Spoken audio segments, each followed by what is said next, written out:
इस देश के निर्माता है। लोहार, सुनार, कुम्हार, सुथार, मूर्तिकार, कारीगर, मिस्त्री, अनगिनत लोगों की बहुत बड़ी लंबी लिस्ट है। इन सभी विश्वकर्माओं की मेहनत और सृजन को देश इस बजट में पहली बार अनेक प्रोत्साहन योजना लेकर के आया है।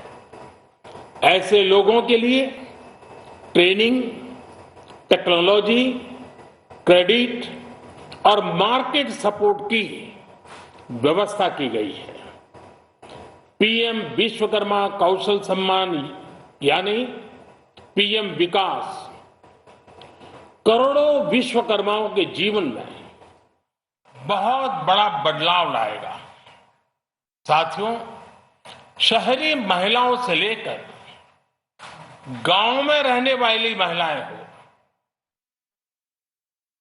कारोबार रोजगार में व्यस्त महिलाएं हो या घर काम में व्यस्त महिलाएं हो, उनके जीवन को आसान बनाने के लिए बीते वर्षों में सरकार ने अनेक विध कदम उठाए हैं। जल जीवन मिशन हो, उज्ज्वला योजना हो, पीएम आवास योजना हो, ऐसे अनेक कदम। इन सबको बहुत बड़ी ताकत के साथ आगे बढ़ाया जाएगा। उसके साथ साथ महिला सेल्फ हेल्प ग्रुप एक बहुत बड़ा सामर्थ्यवान क्षेत्र आज भारत में बहुत बड़ी जगह अपने हाथ एक्वायर कर चुका है। उनको अगर थोड़ा सा बल मिल जाए तो मिरेकल कर सकते हैं। और इसलिए विमेन सेल्फ हेल्प ग्रुप उनके सर्वांगीण के विकास के लिए नई पहल इस बजट में एक नया आयाम जोड़ेगी। महिलाओं के लिए एक विशेष बचत योजना भी शुरू की जा रही है और जनधन अकाउंट के बाद ये विशेष बचत योजना सामान्य परिवार की गृहिणी माताओं बहनों को बहुत बड़ी ताकत देने वाली है। ये बजट सहकारिता को ग्रामीण अर्थव्यवस्था के विकास की धुरी बनाएगा। सरकार ने कोऑपरेटिव सेक्टर में दुनिया की सबसे बड़ी अन्न भंडारण योजना बनाई है, स्टोरेज कैपेसिटी। बजट में नए प्राइमरी कोऑपरेटिव्स बनाने के लिए एक महत्वाकांक्षी योजना का भी ऐलान हुआ है। इससे खेती के साथ साथ दूध और मछली उत्पादन के क्षेत्र का विस्तार होगा। किसानों, पशुपालकों और मछुआरों को अपने उत्पाद की बेहतर कीमत मिलेगी। साथियों, अब हमें डिजिटल पेमेंट्स की सफलता को एग्रीकल्चर सेक्टर में दोहराना है। इसलिए इस बजट में हम डिजिटल एग्रीकल्चर इंफ्रास्ट्रक्चर की एक बहुत बड़ी योजना लेकर आए हैं। आज दुनिया इंटरनेशनल मिलेट ईयर मना रही है। भारत में मिलेट्स के अनेक प्रकार हैं, अनेक नाम है। आज जब मिलेट्स घर घर में पहुंच रहा है, पूरी दुनिया में पॉपुलर हो रहा है, तो उसका सर्वाधिक लाभ भारत के छोटे किसानों के नसीब में है। और इसलिए आवश्यक है कि नए तरीके से उसको आगे ले जाया जाए। इसकी एक नई पहचान, विशेष पहचान आवश्यक है। इसलिए अब इस सुपर फूड को श्री अन्न की नई पहचान दी गई है। उसके प्रोत्साहन के लिए भी अनेकविध योजनाएं बनाई गई हैं। श्री अन्न को दी गई प्राथमिकता से देश के छोटे किसानों, हमारे आदिवासी भाई बहन जो किसानी करते हैं, उनको आर्थिक संबल मिलेगा और देशवासियों को एक स्वस्थ जीवन मिलेगा। साथियों, ये बजट सस्टेनेबल फ्यूचर के लिए green growth, green economy, green energy, green infrastructure और ग्रीन जॉब्स को एक अभूतपूर्व विस्तार देगा।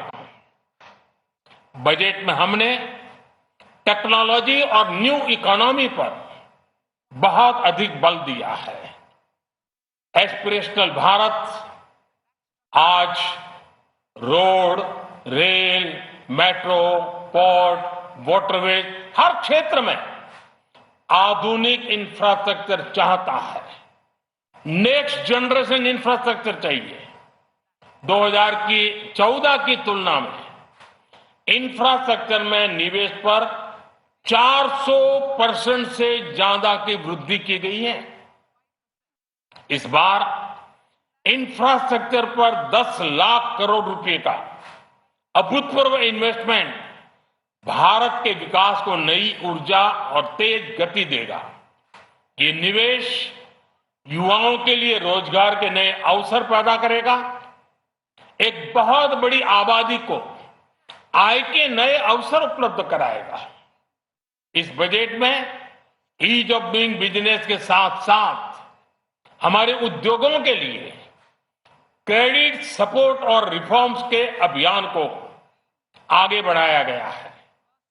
एमएसएमईज के लिए 2 लाख करोड़ रुपए के अतिरिक्त ऋण की गारंटी की व्यवस्था की गई है। अब प्रिजम्पटिव टैक्स की लिमिट बढ़ने से एमएसएमईज को ग्रो करने में मदद मिलेगी। बड़ी कंपनियों द्वारा एमएसएमईज को समय पर पेमेंट मिले, इसके लिए नई व्यवस्था बनाई गई है।